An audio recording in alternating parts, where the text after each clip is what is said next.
पर द्रव्य में जब सुख बुद्धि रहेगी तो आत्मा का एक कण मात्र भी सुख नहीं मिलेगा।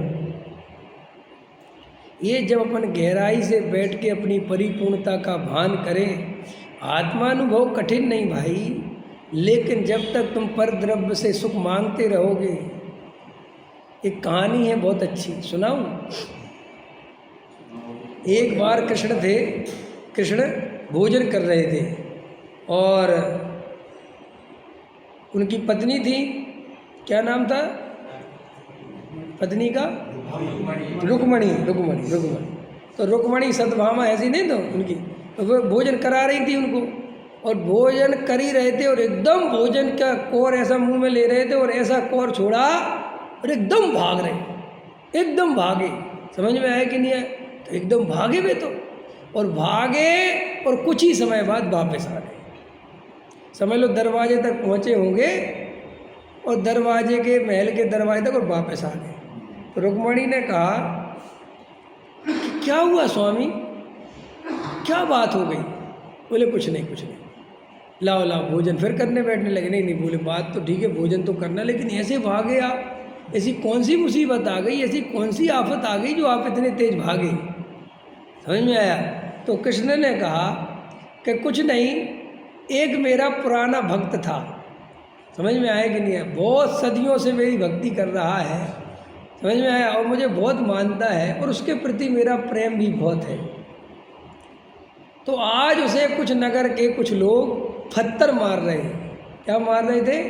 पत्थर। तो पत्थर मार रहे थे, तो मैंने जब ये दृश्य देखा तो मैं उसे बचाने भागा।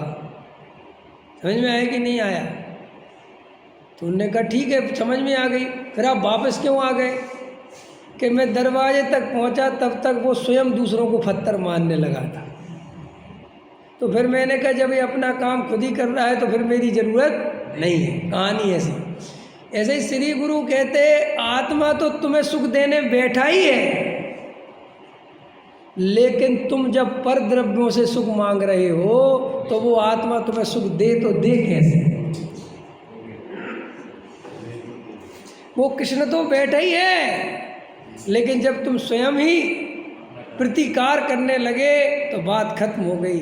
ऐसे ही श्री गुरु कहते जब तक ये जीव पर द्रव्यों में सुख मानता रहेगा तब तक ये लाख ध्यान कर ले, लाख पूजा पाठ कर ले, लाख समय से करके पहाड़ चढ़ ले, चाहे 3100 1000 वंदना कर ले, आत्मा में से सुख मिलने वाला। क्योंकि आत्मा की शर्त है कि अगर पर द्रव्य के पुद्गल परमाणु मात्र में भी अपनापन रखा। समझ में आया?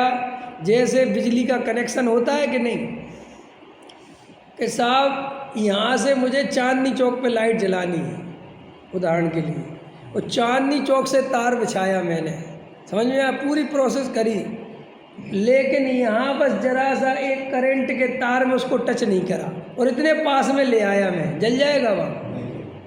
नहीं साहब, इतनी मेहनत करी, अब इतना तो कम से कम चल जाना चाहिए, इतने से तो करंट पकड़ लेना चाहिए। नहीं, उसको टच करो। ऐसे ही आचार्य कहते अगर सारी दुनिया तुमने छोड़ दी लेकिन वो क्रिया कांड में एकत्व बुद्धि रह गई, तुमने सारी दुनिया छोड़ दी लेकिन उस कसाय की मंदता में धर्म बुद्धि रह गई, तो आत्मा का सुख नहीं मिलेगा। कि साहब मैंने इतने व्रत करे, इतने उपवास करे, घर गृहस्थी छोड़ी, विषय का कुछ भी छोड़ा हो, लेकिन अगर जरा सा भी पर में, प्रभावों में, संयोगों में, संयोगी भावों में, कसाय की मंदता में, क्रिया कांड में कहीं पर भी एकत्व ममत्व कर्तृत्व रखा तो आत्मा का आनंद नहीं मिलेगा। तो अपने को गहराई से आत्मा अनुभव में आ रहा है, लेकिन पर में प्रतिबद्ध होने से मैं बंधा हुआ हूँ, पर में से सुख मिलता है, पर में से सुख आएगा, ये मान्यता मिथ्यात्व है। इसके कारण आत्मा का सुख नहीं मिलता।